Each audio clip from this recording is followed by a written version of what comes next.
Біз үйде жалғыз қалдық. Бар болғаны 4 адамнан тұратын едік. Ал ата-анамыз тойға кетіп қалған еді. Біз ініміз екеуміз ғана қалдық. Ал ініміз екеуміз ақылдаса келе қорқынышты кино көретін болдық.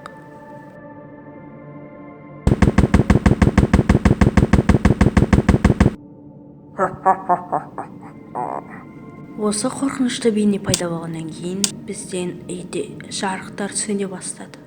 Інім қорқып кетті. Сосын есіктің қағылған дыбысын естідік.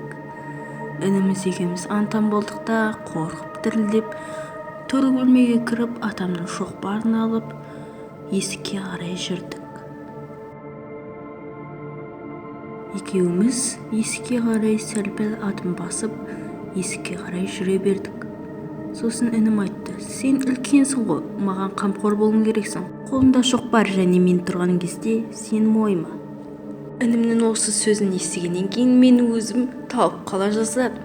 Есікке жайменен жүріп бардым да есікті ашып бетінен бір қойдым. Қараңғы болған соң дұрыс бетін көре алмадым, бірақ адам сияқты ініміз екеуміз дірілдеп отыр. Тіпті қорыққаннан менің шашым тікірейіп кетті. Бұл қорқыныш тек қана бір рет болды, енді екінші рет болмақшы. Бағанағы мақұлық енді тұрайын деп жатыр еді, енді сен ұйықта деп басына бір қойды. Енді тұрмайды.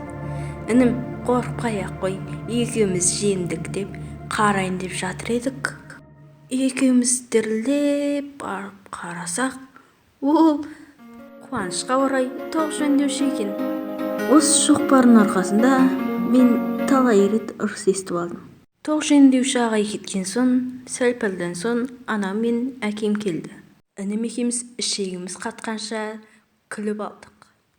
Анашым мен әкешім келген соң дастархан басына жиналып, сол бүгінгі оқиғамызды айтып күлдік. Бұл қатты қорқынышты емес, бірақ та мен үшін өте қорқынышты, өйткені мен бұны бастан кешіріп көргенмін. Деп қуып кетсең достар. Бұны бастан кешіріп көрген жоқпын, өтірік айтамын. Сен қоймаңыз.